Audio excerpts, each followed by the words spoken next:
We are Wiki After Dark.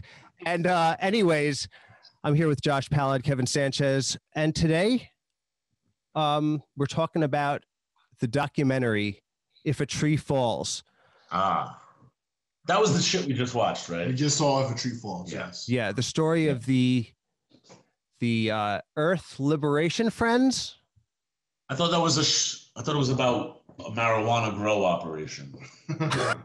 Yes, it was about a marijuana grow operation, but the subtext, if you watch it and read the subtext, it's also about like the environment. Right. So that was the thing with all the white people crying and complaining and stuff. Well, I thought it was about America's most evilest terror group of all time.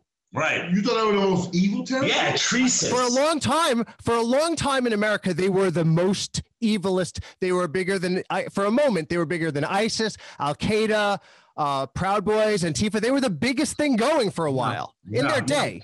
Yeah, they're the ones who crashed the Rockefeller Christmas tree into the Empire State Building as a protest. As a protest, they said you're gonna never forget 11/11. You're going to fuck with trees. Trees are going to fuck with you. That's what they said. They actually, all the trees that the tree companies cut down, they shot as missiles. They did. At the Twin Towers. But that was for religious reasons. Yes. For Gaia. Do we start at the very top of this film? Are you going to give us a synopsis, please? Okay. So back in 1997, the police in Portland went a little too far in fucking with people who were protesting trees. Really? The police in Portland did this? Yeah. Yeah, actually, isn't it ironic that Portland is coming up back in the 90s? Right. Just like it's coming up like last week or something. Well, they were so bad that they're now cucks. I don't know they're cucks. They ran over a police station over the quarantine. So did they? Mm-hmm. Dude, what I'm saying is like, well, yeah. So right in 1997, there was this like parking lot, and I saw it. Yeah, we saw that. Right, the tree. They wanted to knock down all those trees, right? Yeah, and basically they were like, we're going to set a hearing where like the public can have a discourse. And everyone can say what they think in the town, and we'll decide if we're going to cut those trees down. But then the night before, they were going to do it the day before. So the activists found out and they tied themselves to trees. But then the police came in and like ripped this guy's pants off and like sprayed his balls. 14 cans of pepper spray on his asshole and balls. Didn't you guys fucking watch the thing? No, I was watching.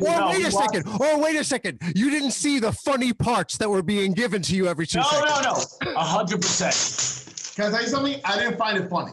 Yeah, I didn't think it was funny either. It pissed me off. It kind of made me angry, bro. It made me angry too. Yeah, there was a documentary on like police brutality. I remember like 15 years ago on like 2020 or one of those shows where they showed these college protesting kids. I don't know if you remember this, John. Yes, I do remember. Yeah. They're sitting in the library and the cop's like, "You got to get out of here or I have to apply pepper spray to you." And this girl's like, "I'm not leaving." It was like 8, 12 kids. And he took a fucking Q-tip and some pepper spray, and he dipped it in the pepper spray. And so that he wouldn't spray it everywhere, he applied it to each of their fucking eyeballs. Yes. Well, that's in this documentary too. That happened on the same time where the guy was getting his asshole sprayed with pepper spray. Wow. They were inside the building. They were like literally pouring like a nail polish bottle of pepper spray into this woman's eyes. Yeah. That was the same thing. So it's like, well, I would rather have my asshole burnt than my eyeball. That's true. Well, you think that, and that I've done that. Wait a second. Oh, you've done that to protesters because when you were in the army. No, I've done it to myself in basic training. High five, Josh. Right? That's what Kevin did when he was in the military. When I was in the military, we took it's not the same thing as. God damn it, Kevin Sanchez! You apply burning sensation to this man's asshole. Listen, it's like a frat when you join the infantry. You do crazy shit to see how much pain you can take. And one of the things we did, what's that shit called, yo? Rape? Yeah, fucking somebody in the asshole, getting fucked in the asshole. What was that thing that you guys did in the army? All the time to see how tough you were? Oh, we took Icy Hot. Oh. And we put it on our balls and asshole. Wow. Yeah. Which is not the same, I'm assuming, as... you did that after you guys fucked each other. Naturally. Yeah. Yeah. To like, just make yourself feel better after getting railed out by the entire squad. Icy Hot is like it's like pure menthol. It's not the same. It's not the same. I know it's not the same. As taking capsaicin, which is like the molecule that creates the burning sensation, and applying it meticulously to the mucous membrane of an eyeball. Jesus Christ! I mean, it's the most horrifying torture to do to people who just don't want some trees to get cut down. This happened I believe in 97 or something. I was in my teens. I remember seeing it and being like psychologically impacted by it. Like seeing it on the news and being like, because as a kid you grow up in the United States. I love this country more than anybody. I know the world isn't perfect and I know it's fucked up and that there's terrible, horrible shit that happens everywhere. And it happens here as well. But you grow up with this confidence that we're at least better than some fucking horrible, monstrous place in the world. And then I see this video of a human being authorized to dip a Q-tip and rub it into somebody's eye. It was. I guarantee you, this is how that conversation went down. I came this close to being democratic. This is how this conversation went down, by the way, when they were all on the table. What are we gonna do about these tree huggers? And there's some dude chewing tobacco. Fat fucking and let me tell you, these guys had a really weird way of pronouncing hugger. I hate them higgers. Goddamn higgers. They had a dip in their mouth. They higgering them trees all day. What we finna do? What we gonna do? We can't just spray pepper spray to people who are not antagonistic. I think don't shoot until you see the white part of their armpit. No, that's not good enough. What we need to do is this. We take a Q-tip, right? And we'll just politely press it on one of their eyeballs. Yes, sir. And when we're done with it, the other people will hear the scream of that person. Yep. And they're gonna want to get out. They don't feel no pain. That's right. Once you see. What the problem is once they feel their eyeball searing with pain and it goes right back into their brainstem, they're going to realize, you know what? I think these people should cut down the trees. It's my bad. It's actually my bad.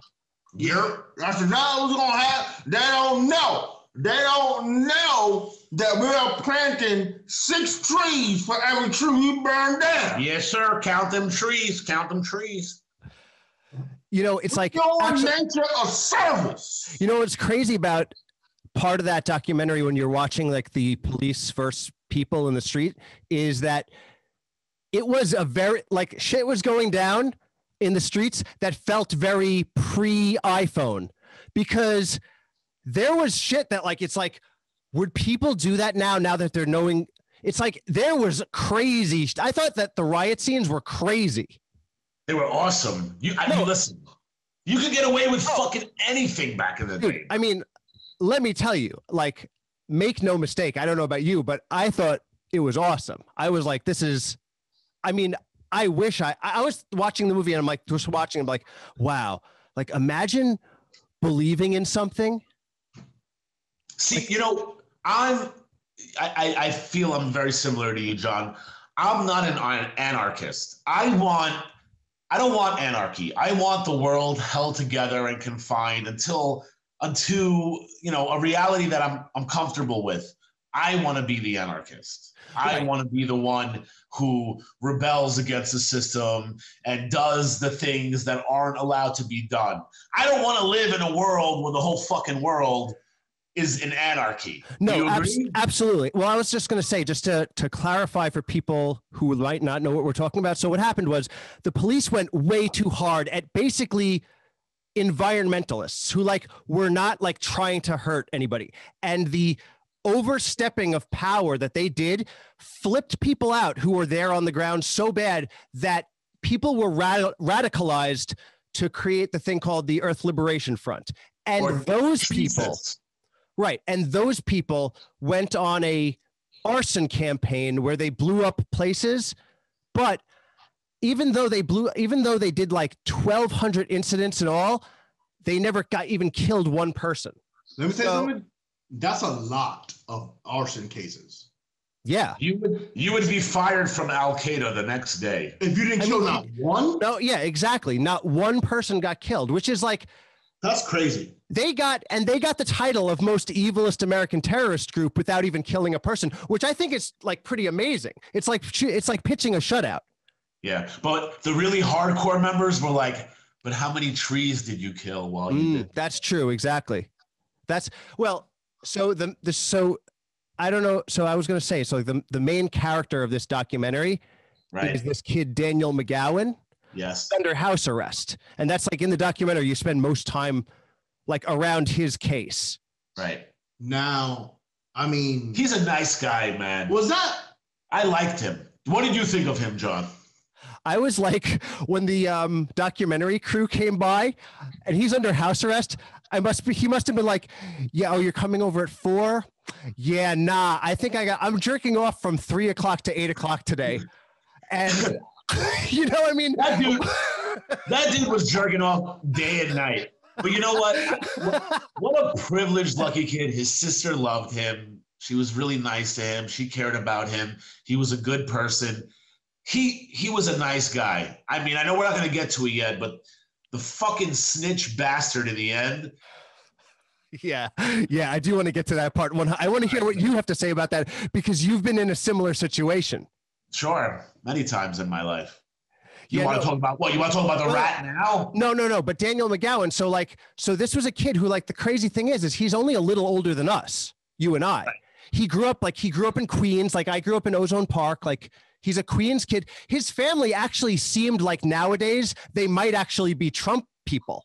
Yeah, 100%. Like his dad was a cop. His sister was pretty blue collar. I almost got the sense that his dad was like, you ever see Ray Donovan? He looks like John Voight in Ray Donovan. He's like, I don't know what the fuck my son's doing. He loves trees. You know, they got a national case against him.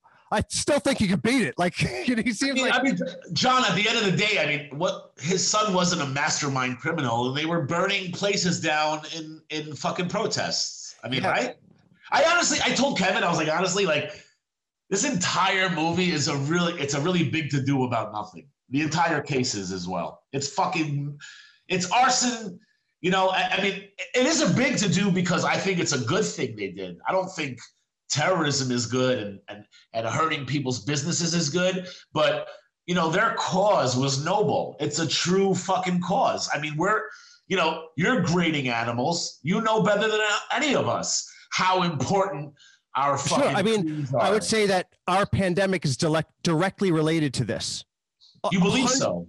100%. So you believe that destroying like the rainforest or like the environment makes the bats come closer and more tasty? We 100% have our pandemic because pathogens travel in a way that like the natural world allows a separation for.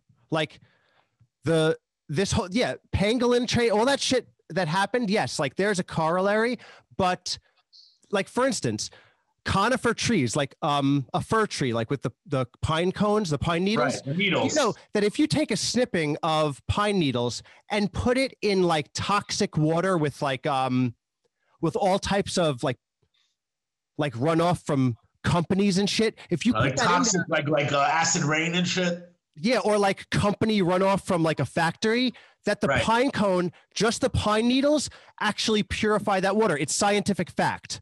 Wow. Like there is like, it's a weird thing because as crazy or as by the way, like the thing about Daniel McGowan, as I wanted to get to, is that he got into being environmental because he went to shows at the Wetlands. Did you ever go to shows at the Wetlands in New York? Never. When I was 17, I worked at Moonscar Records, which is a record label. And all of the showcase shows happened at the Wetlands down on fucking Varick Street in Manhattan. Okay. And I would go there all the time. And I remember in the front of Wetlands, they actually had a VW bus inside the building, and it was like covered in all of these Furs? like activist pamphlets and shit. And I remember seeing them and being like, I'm a kid from Long Island. Like, I can't get to the city to go to this meeting. Like, I'm here for the weekend to see this band. Like, you know what I mean? But I remember thinking, so when this thing came up with Daniel McGowan being the, like getting into that shit from the Wetlands, I was like, wow. I mean, that's my life actually dovetails with that moment. It's just weird. Yeah, I honestly, watching this, I could have very well have seen you in the background, like comforting a girl as you guys were getting arrested.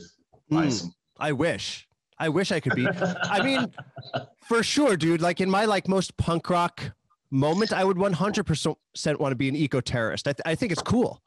I mean, listen, I think it's cool too. Listen, of the three of us, we all know who's the eco-terrorist here. I'm the vegan. Oh, that's true.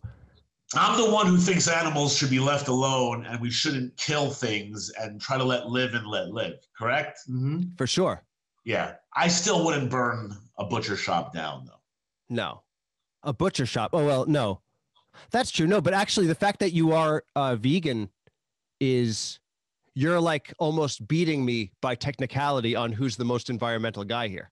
Correct. I deserve the vagina of a woman who loves the environment before you. Wait a second. What are you talking? So you're saying that you think vegan pussy is better than meat eating pussy? Well, first of all, those are two different things. And I don't want to step on your show. Like, I know that's a topic for the Mac Almanac coming up. I don't want to step on, I want to do all your material about vegan versus non-vegan pussy. Honestly, we haven't really touched upon my veganism on the Mac Almanac, but you should check us out at the Mac Almanac. But I can tell you, and this is not a choice. It wasn't like I'm doing this because I want to be holier than thou, but I can say since I've become vegan, women that I've dated who stay away from animal products and eating animals tend to taste and smell better. Interesting. Now, Kevin, what do you think about that? Because I know you probably have fucked both non-vegan and vegan women. And do you see a difference? First of all, I never fucked a vegan woman because Really? she fucked him. Bullshit. I just kick her to the curb. Really? Why? Just on Really? principle? You're gonna kick a woman to the curb for not eating animals? Just on principle? Just like, yo, bitch, you don't eat meat, bitch, get out of here. Do you now? When you say that, do you think that just because she doesn't eat meat, that she won't give you a blowjob?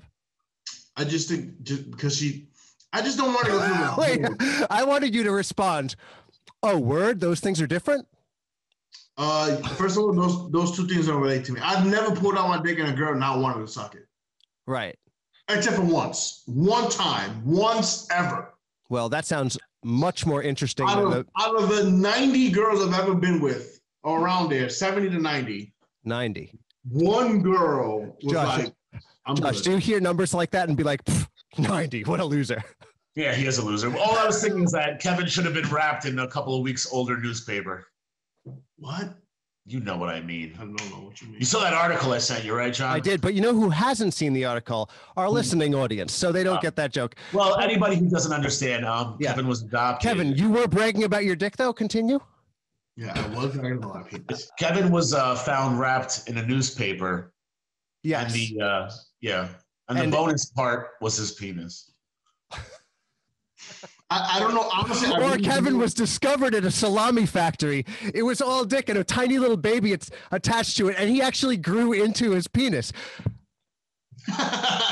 Yeah, see, that's a cool origin story for you, Kevin. That is a very cool. That sounds very reality. It sounds very comic bookish. Yeah, I love it. I feel like I'm your friendly neighborhood dick man. Yo, so getting back to the documentary, and maybe speaking about having the two ideas come together. The kid Daniel McGowan, who was house arrested, at least he had a girlfriend. Yeah. Bro, he was married, bro. Yeah. Yeah. You know what? But it was easier back in the day. Yeah, but he also had money. He had an apartment in Tribeca. Yeah, a Tribeca apartment in 2000.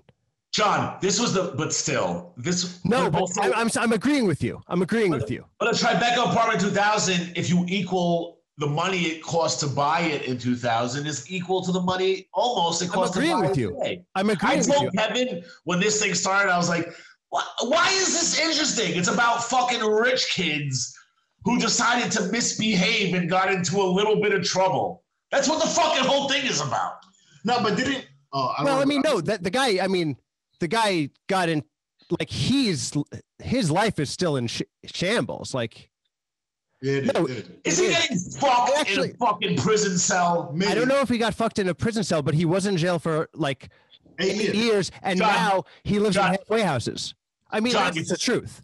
John, you think, hold on. John, you think he was like hanging out and some guy came over, he's like, hey man, I heard you're the guy who likes to burn trees, and then he fucks him in the ass? I think it was similar to that. I think he's like, I heard you like trees, and he pulls out his huge dick and basically just fits him over, and the guy like inflates like a fucking condom over his gigantic dick, and that's what his life in prison was like. Related to that story, no, he has been living in halfway houses and like having, it's not like the guy doesn't live a good life now. Like he's messed up. His parents cut him off then. Oh yeah, dude, he's not living a great life, and he's like almost 50 now. So it's like, well, Trump is going to pardon him before he leaves the White House. He's done. He's out of jail. Oh, he's out? Yeah. Oh, okay. So he's fine. Yeah, he's fine, Josh. He's privileged. You want to hear a crazy story? Recently, Kevin had sex with a girl that he had sex with before, and didn't know, and we met her. She was in the other room. Now, Kevin has a giant-sized penis, as we've discussed. Yes. She was in the other room. They decided, let's have sex, and she goes, do I need a condom? Or Kevin goes, do I need a condom? She's like, I have a condom. And she asks Kevin, do you need a Magnum or a regular? She had forgotten how gigantic Kevin's penis is. Well, that does call into question how big it is. No, it calls into question how many dudes this woman is having sex with. Could be. How do you forget a giant?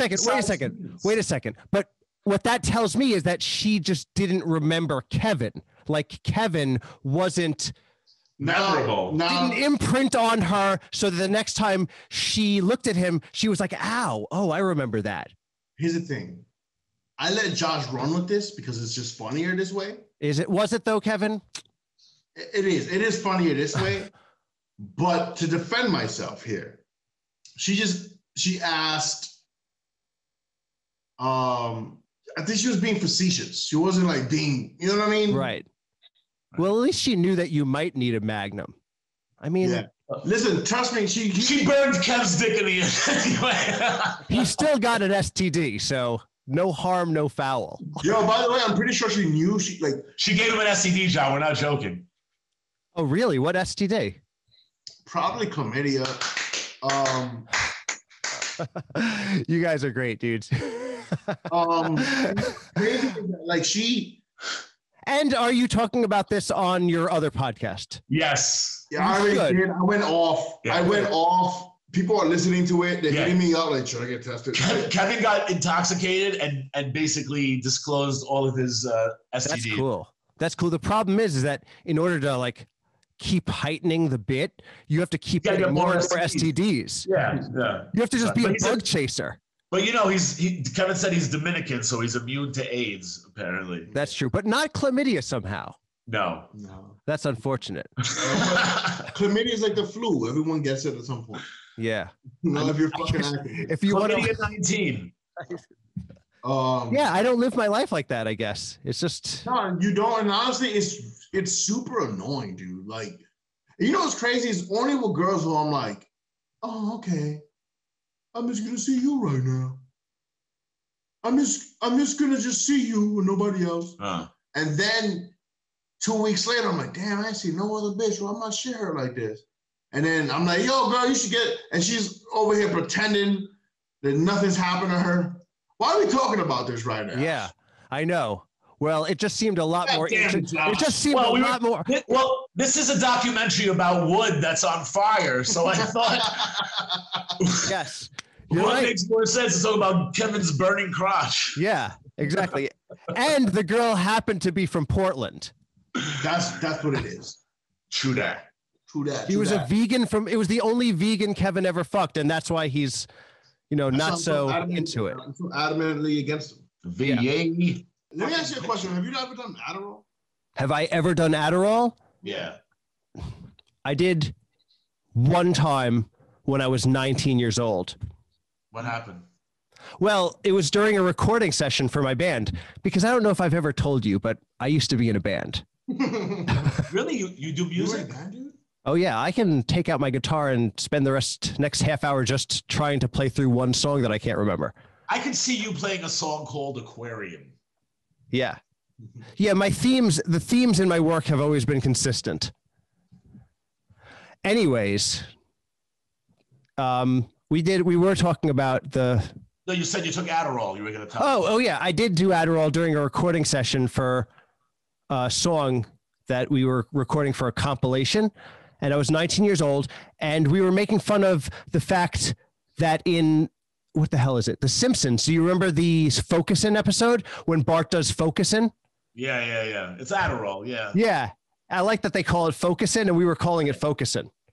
Oh, nice. But it's looking back at that is so stupid. It's like, I need all my faculties to play bass guitar on a rock song. It's like, that's not too difficult. You're not using so much of your brain to do that. You want to go like, it's like, also like drugs should, they should, complement what you're playing. I don't think Adderall complements bass guitar.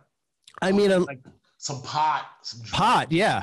Heroin. Pot, alcohol. Yeah. Yeah, the big three of rock and roll. Yeah. Pot, alcohol, heroin. Yeah. If it takes you 6 hours to record a song, then maybe it's not worth recording. Yeah. Damn, that's the attitude, Kevin. Never work hard at anything. That's what I like to hear in my armed forces members. I'm just saying. No, I didn't say if it takes 6 hours. What were you saying earlier about how it's too hard to do the work that you need to do, or something like that? So anyway, where are we in the terms of this story? How far are we? Oh, well, we were just about to meet the bad guy in the story, who we were just talking about heroin, and who was a guy who did heroin, who was like this evil metalhead guy from Portland, who was like the radical guy. Well, by the way, was he doing heroin? I didn't catch that. He ended up. What he was doing, he was a fucking jerk off. So it's funny. It's like the two terrorists that they're talking about, like the two bad guys who, like Josh said, really, when you think about it, are just like they didn't really do a crime. It's almost like a non-story. But the two people are this one like straight-laced kid and this other like death metal guy. Yeah. He wasn't death metal. He was a dork. You don't want the guy to get tattoos on his head? Yes. A tattoo on his head. Yeah. I didn't know he was doing heroin, but if he was, that also makes me realize that, like, oh, these idiots didn't know this guy was on drugs. Well, they thought he was like this quiet, aloof dude. Instead of like, oh, this guy's on fucking heroin. He's sleeping on my conversation. He's not even paying attention to me right now. If this documentary taught me anything, it's don't trust white people with tattoos on their heads. Well, 2020 is having a big problem with that. Actually, it goes to show that people with tattoos on their head and faces are likely to snitch to the police. Except for Mike Tyson. You're right. He's an outlier. What do you mean? But Tyson has a tattoo on his face. But it's he's like never been in a predicament where he had a snitch or not. What are you talking about? He was in jail. He could have snitched. He could have been like, no, I didn't rape that bitch. He did say that. He just wanted to be in jail so he could fight again.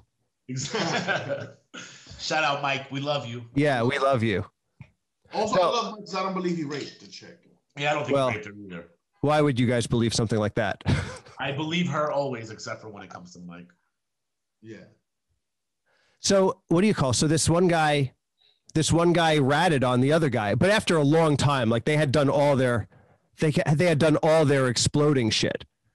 Yeah, I mean, I'm not one to like do shit like this. Like, I'm not a like the one thing about this documentary for me, it's like I don't believe in utopian thought. Everything comes down to that for me. I am not a person who believes that humans are ever going to rally together and do something great. What they're going to do is they're going to rally together and do everything for their own personal means.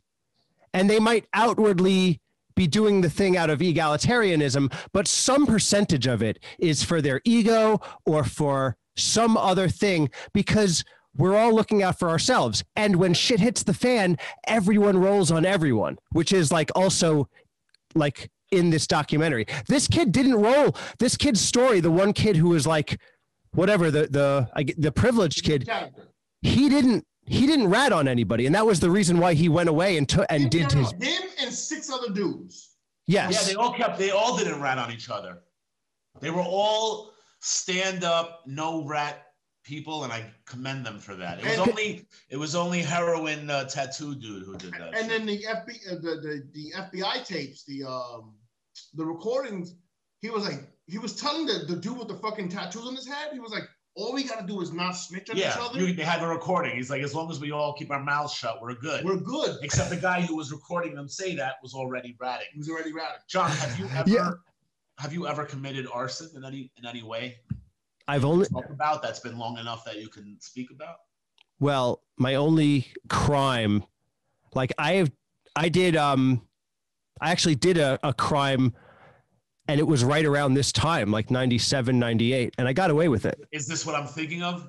Let him go. Let him see. What? The hospital?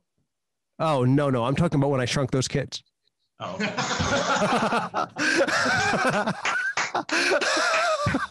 Guys, still got it, y'all.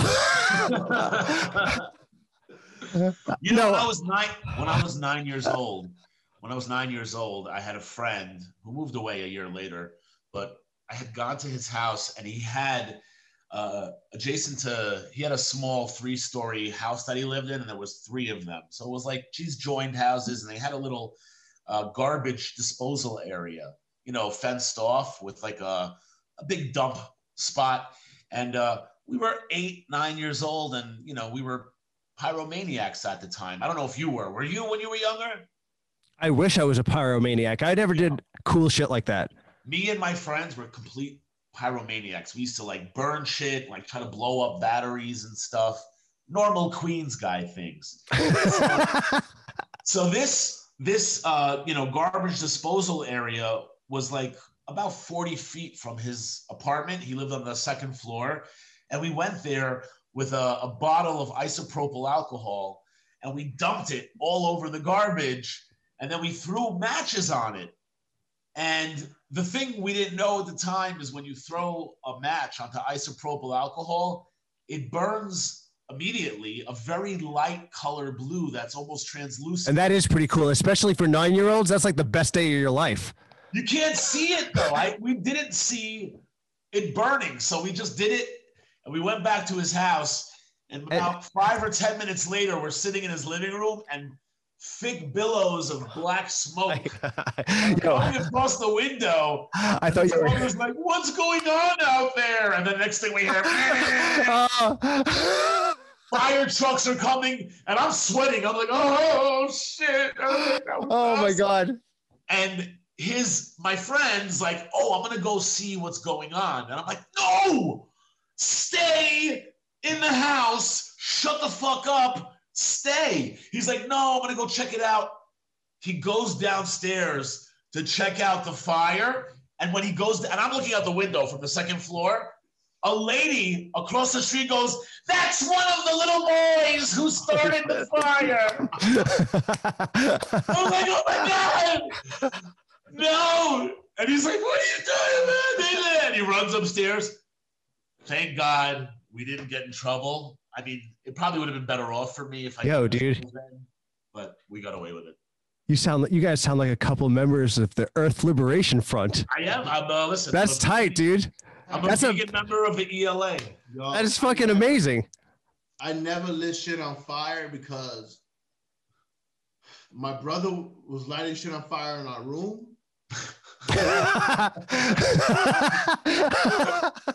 In fact, your brother was like, yeah, that's what happened to the last kid they adopted. No. And then my mom, like, just so happened to walk in on him lighting shit up.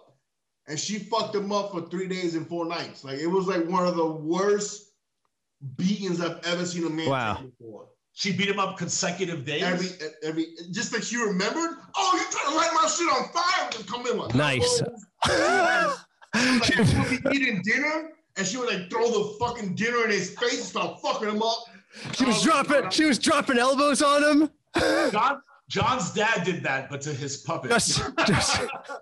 Like, I know it seems like a joke, but I'm dead serious. Like, she really fucked him up. I was like, I'm never lighting anything on fire in my life. That's awesome.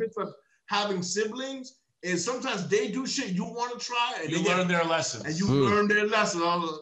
That's awesome. That is awesome.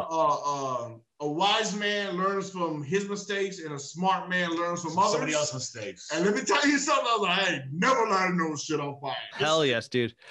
I mean, he got fucked up for 3 days and 4 nights, bro.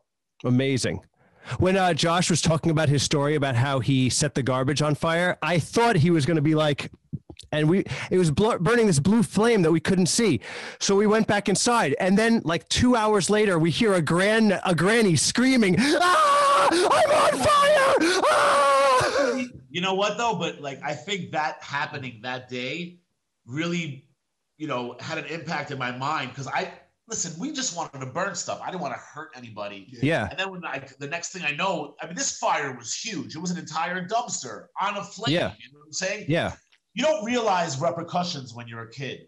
And I think that moment really, sunk into me like, oh shit, like doing A equals B, which can happen C. I could have ended up burning a building down and killing somebody. Putting those things together in your life and making a change is like, it's admirable. And it's actually what David in the video learned at that last fire job they did. Right. When they like did a fire and he was like, what the fuck am I doing? And then here's the problem with that statement.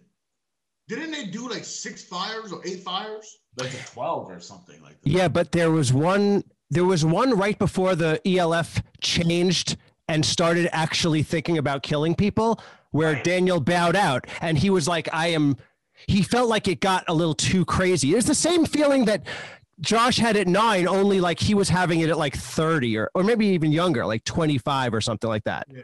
Right. Listen, man, listen. I really do. Again, I'm a vegan. I've only been vegan for 5 or 6 years. I do believe that there are a lot of things that we need to radically change, but I don't believe in doing radical things to change them. I don't ever believe in hurting people or even the possibility. I'm so glad you brought that up. Because like one of the things that occurred to me on the second time I saw this was the way that the people who when they got seriously environmentally radical, immediately reminded me of the self-righteous radical thinking that we have around in like the 2016, 2017, like radical social things where it's like, they don't care about who they hurt as an individual. It like reminded me of woke. By all means, they think. Exactly. Right. And even in the video, they're like, this thing broke apart because everybody started thinking in this way and it just got out of hand. And it was not productive. Again, to do a flash, a call back to the low-end gigolos, I'm going to refer to my Judaism and my religion. In Judaism, the most important thing is the preservation of life. We also, Judaism also believes about, social causes and doing the right thing and the greater good. But the one discrepancy in Judaism is you never are going to sacrifice somebody's life or well-being to make a change. You're not going to hurt somebody to make something better because it loses its benefit. If one person dies to make a million people, better, it's not a good thing. One of the things like about, I don't know, for me watching this movie and how I feel about the world, and this is like true, is that as a kid, I was like very environmental from like 8, 9 years old. And I was like really caught up with the idea that, I don't know, my generation would fix the planet, like genuinely. And the innocence that the people had in the idea of this, but the fact that just like anything in the world, like even though you want something to be, doesn't mean the world is going to be that way. Like, right. For instance, like we're Jewish. Like when we think of the Holocaust, like in our hearts, we wish that didn't happen, but that's how the world is. It's it's just the way. And like the fact that these people tried to do something like almost like abstract. It's like they were trying to be like, listen, world, you're doing something like fundamentally abstractly wrong. And we want you to stop because it's going to hurt all of us. Even though chopping down this tree right now, you won't see it. And it's like the world is not going to stop for you and your life doesn't even matter. And even the people who you're around are not going to follow you to the ends of this thought pattern because like it's all statistics in the end. Like right.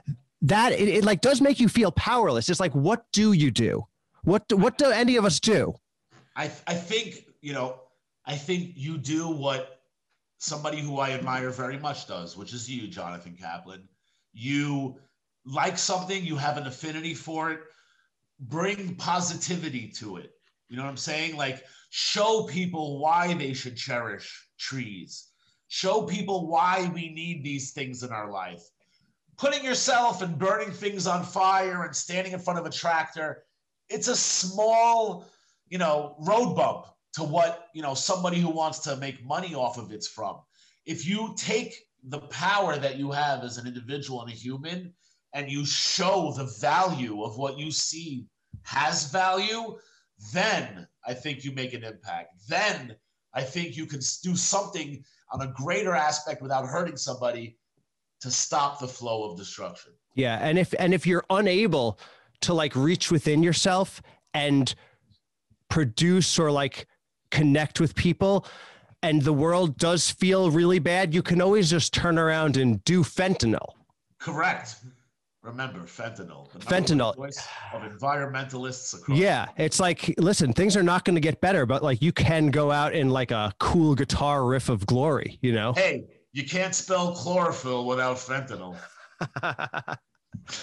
So, what was a funny part for in the end of this movie was when the guy who ratted like after all. So the guy who ratted after all the years. Oh no.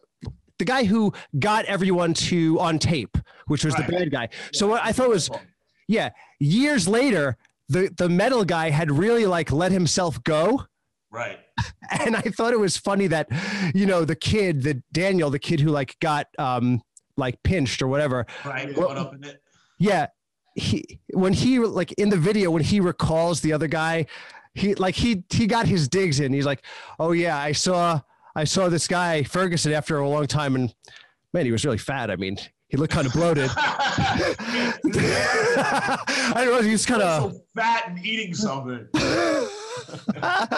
It's like, and it's funny because when they look at the tape, when they had the transcripts of the tape and like what they were recording, and it's funny, Daniel's like, listen, there's no way they can get us. Like, if anything goes wrong, it's going to be like a domino that's going to fall. It's going to be a big fat face tattoo domino that's gonna fall.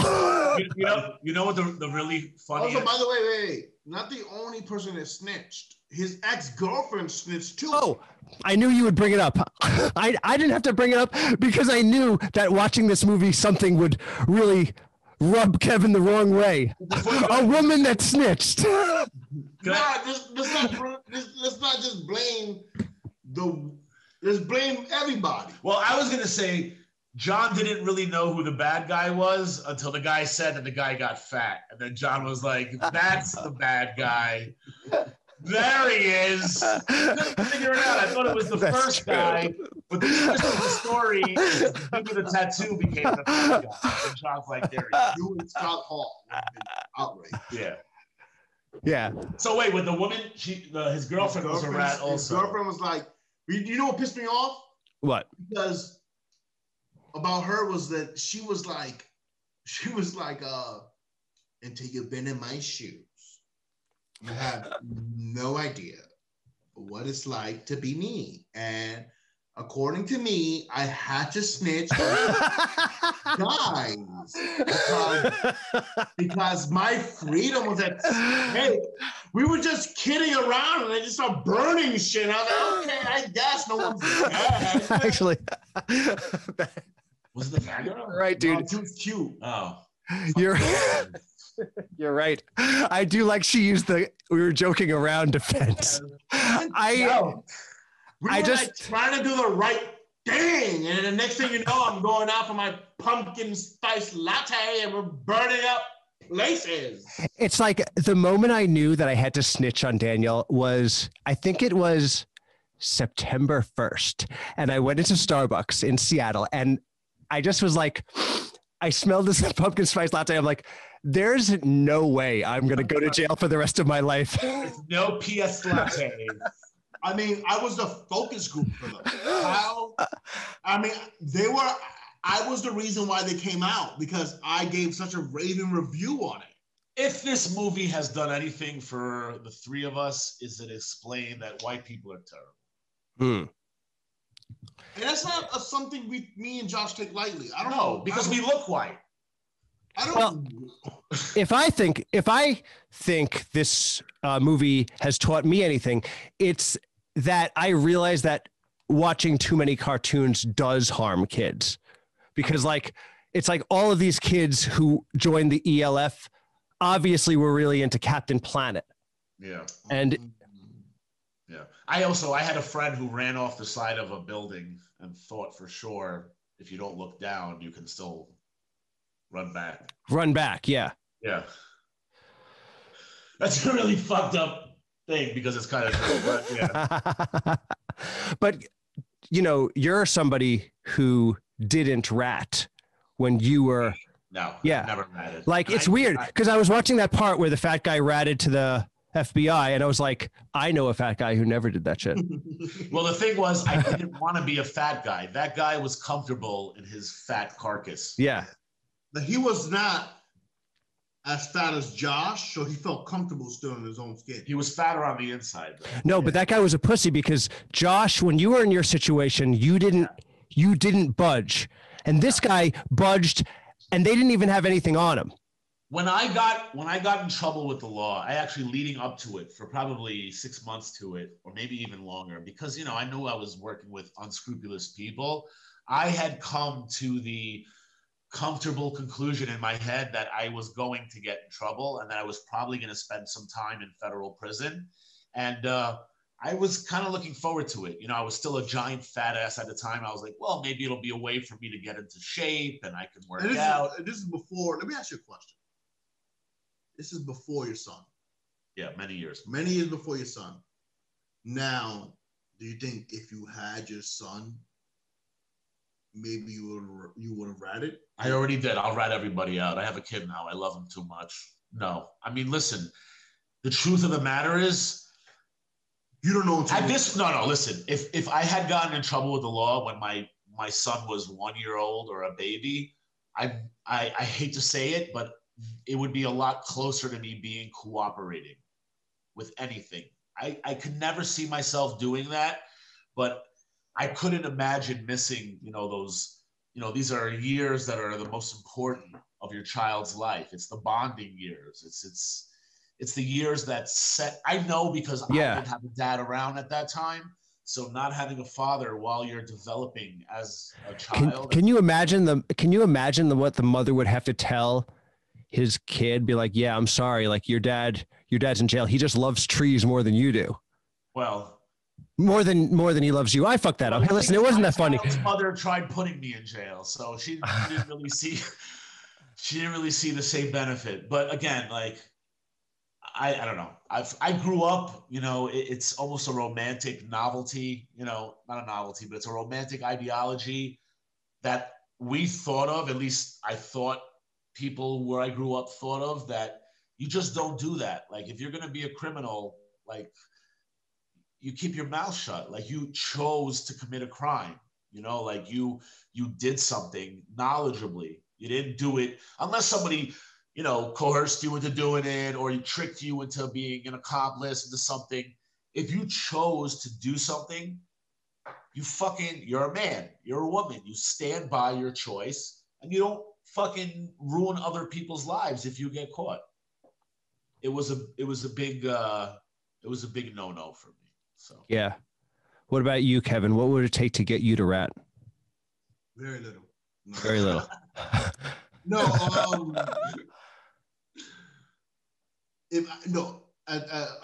Come on, Kevin is military. You know what? You have to frame it better. Ask Kevin, if you were out on a fucking mission and you got captured, what would it take for you to rat on nothing. There you go. Then there's your answer. Then there's your answer. Because like those are guys that I can't do. Then there's but you guys have had nights putting icy hots up your ass together. It's like you. Listen, man. If you could survive the icy hot. Yeah. The only way I can see myself snitching is if 100% I know for a fact that it just wasn't my fault. I didn't know I was doing something illegal. So like I got conned into some shit. But if you chose to do something and I chose to do something, I know that where I'm from, the ramifications are way worse. It has not, but come on. For me it is. But you know what? Fuck that where I'm from, and it's your soul, it's your heart. You chose to do something, it's your responsibility. That's nothing to do with what people think. You gotta own up to that. If you listen, I joined the infantry, nigga. Like I've done shit where like I didn't need to do it, and I did it because it felt right in my heart. Like I was like, if I'm gonna come, you have a few good men. Some people you killed your fellow officers in like a prank. I'm serious. I joined the infantry when I could have chose any job in the army, right? Yeah. And I did it because I didn't want to be a pencil pusher. I didn't want. Yeah. I had pride about it. So I'm just gonna assume that even if I did some illegal shit when I was younger, I would have had the balls to just take it with me. Unit, core, God, country. Unit, core, God, country. Yeah. I had the balls to do that. Right. If I had the balls to do that. There's no telling what I had the balls else to do because I knew what I was signing up for. Yeah. Now he's doing shit like that's righteous. Exactly. Snitching is just like, and I was born and raised into like if you did the shit, you gotta pay the piper. That's what it is. Right. No, you it's you and you alone. You don't rat. I mean, listen, I say that and I grew up with that ideology, but I can tell you as somebody who experienced and witnessed almost all the people I grew up with and people I did business with getting in trouble and getting, indicted. I'd probably say 75, 85%, 8 out of 10 people I know who were criminals, white collar and other, ratted on somebody. Yeah. Well, I think that everybody has a price, and it depends like how close your feet are to the fire. You know what? I'll tell you what. I think that's true, but I also seen motherfuckers rat. I've seen this personally in the army where I saw motherfuckers rat on people for shit they didn't even need to. Right. I see. That's what's crazy about this world. That really fucked with my head a little bit. Yo, but so for instance, like, I don't know, like I understand like so like in a totalitarian regime, they're going to torture you until you die that night. They might not even get good intel from you. Like, let's say and totalitarian regime, like, okay, so they didn't kill those people, but like that level of torture for that little crime, like the tree protest was like, I think that is very close to like an afternoon at the Stasi level torture. Like the afternoon at the Stasi, and then in the evening, they're going to start pulling out your fingernails. What's the Stasi? The Stasi was the East interrogators. Yeah, well, the Stasi were in Germany, they had a totalitarian regime after, like West Germany and East Germany were split, and they had a secret police that would go after everybody for years. And this was after the war. But it was the greatest mix. It was a mix of Nazis and communists. It was the best of the best. But like, right?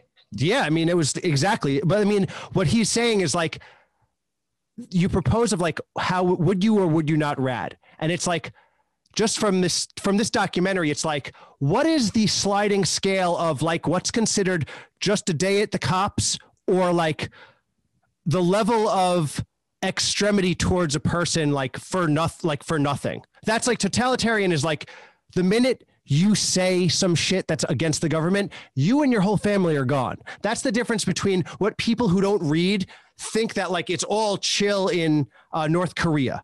You know what I mean? But that's just people don't know. Everyone thinks it's all chill in North Korea. No, I feel like a lot of people who like don't like understand relativity of like, oh, this is how we live here.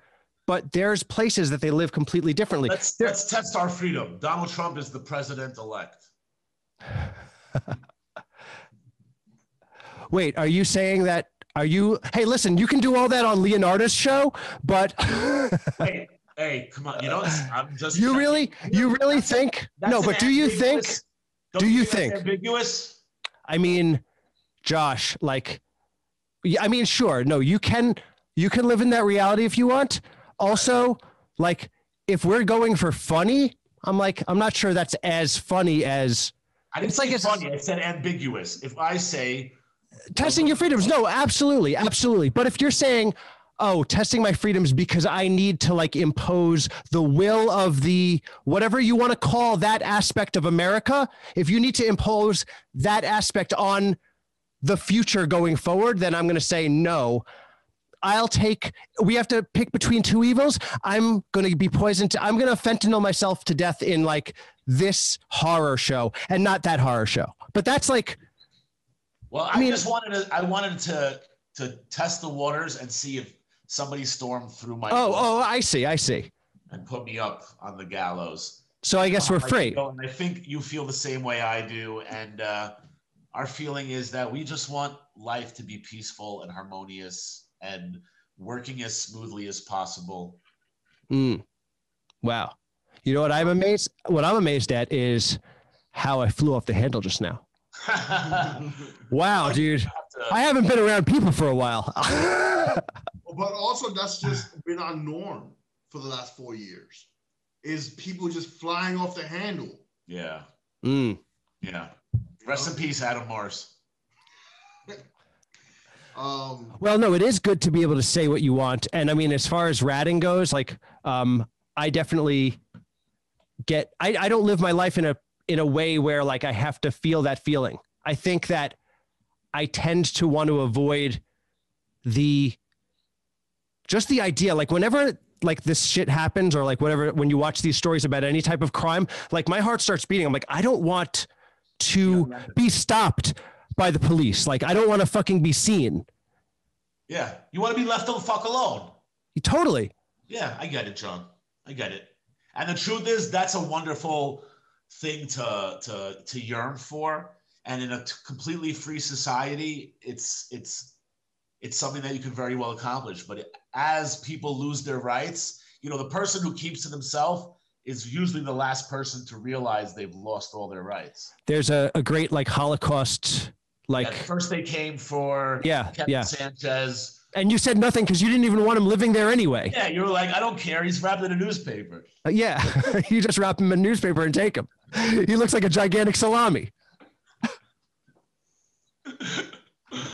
I wanted to tell you guys about the crime I did commit. I forgot to tell you a crime. I don't know if I've told you this, but like in like in probably 97 or 98, me and my friend, we pulled a heist at a Sam Goody. We actually at a Sam Goody was a record store back in. It went out of business. My stepfather was best friends with Sam Goody. I swam in his swimming pool. No way, dude. Swear to God. Lived in Long Island. When I met him, I was like 8 or 9 years old. He was like 90 or something. My stepfather was Sam Goody's right-hand man. He helped him build the entire business up. Unfucking believable. And meanwhile, here I was committing the crime of the century against them. Therefore, you stole from me. Yes, I did. Check it out. The day before, we went separately and checked out all the inventory, like fucking located where everything was. Then the next day, We went in, not suspicious at all, coming in 2 days in a row. He drove the getaway car. I went in making like I was just looking for CDs. And then I turn the corner. I pick up the Pink Floyd box set and I go through the electric doors. Nice. He's already in the parking lot. We get into his 1998 Eclipse and we're out of there. So you made it. We made it. No. Oh yeah. As soon as we went, because I walked right through the electric barriers, setting the alarm off. Right, and they're like, this dork doesn't have anything, and they just let you go. Totally. No, This is a theme from Ocean's 3.5, right? Inches. Yeah, so that was my big crime. You got a Pink Floyd box set? Yeah. And you cased the place before to get I was telling you about my big crime, all right? I think it's pretty impressive. I got away with it. I mean, you don't see me spending 16 years in jail like these fucking losers. You want to hear my confession from stealing? Yeah. I was working in Nobody Beats the Wiz, which was an electronics store. Yeah. All right. And my stepfather was the head of human resources, and my mother was a manager in one of their stores. And I never stole anything. And then one day, after hearing people tell me, like, why don't you just take anything? It's so easy. Steal something, this and that. And one day I decided, you know what? I'm going to steal something. But I was like, I'm pretty smart. I found the smallest, most expensive thing I could steal, which were some earbud headphones. This is 96. These were like $100. They were like top of the line, very small. And I put them in my pocket. And it was the end of the day. And at the end of the day, you walk out. The guy like checks if you have a bag or anything, but he doesn't check your pockets or anything. And I'm about to walk out, and I walk out, and the alarm goes off. It goes beep, beep, beep, beep, beep. And I've known these guys for years. I started working when I was a little kid, and they're like, what's going on, Josh? And I was like, I don't know. And maybe I stepped on something. And in my head, I'm like, oh my gosh, I got this fucking thing in my pocket. I'm going to get caught. I was like, let me just go to the bathroom. Maybe I have a tag. I go to the fucking bathroom. I fucking stepped on one of the alarm tags with my shoe because I had removed the tag from the thing I was. Oh, I see. Holy shit. Do you think it was Hashem trying to teach you a lesson? Of course it was Hashem. Jesus so I pull the fucking tag off. I walked to the exit and I left. And I got away with it. And then I used it to bribe one of my thuggy friends to spit on somebody. But so do you think it was Hashem teaching you that you could get away with crimes? I think he was teaching me that as smart as I think I am, that I'm, because I used to think that I was smarter than everybody else. John, Yes.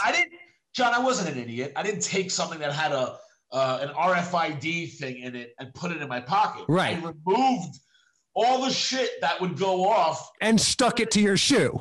Put it in my stuff, but happened to have stepped on another one.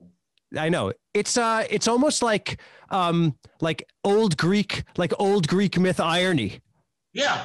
Well, listen, it's also, Jewish, from the Torah, it says even when nobody's watching, God is watching. So, yeah.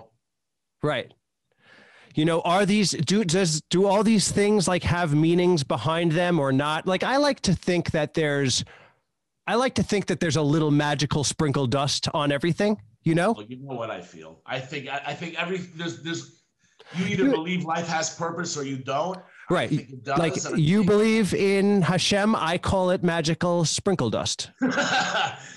Well, regardless of whether you believe in Hashem or not, he believes in you. But yes. I also think I don't think, maybe I'm wrong, that you think that things are for nil, that you go through pain and uncomfort for no reason. I think you think, correct me if I'm wrong, that there's lessons to be learned.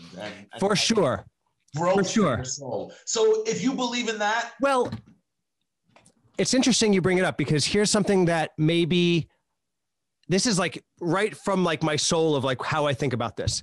So do you know that when we improvise or do jam together, we throw a lot of things into the air and then sometimes just at the right moment, like we can pick out like a fun callback or like something happens or like repattern it in like a natural way. And it's because we were paying attention to our like the thing that was going on. We were paying attention and engaged with what was happening.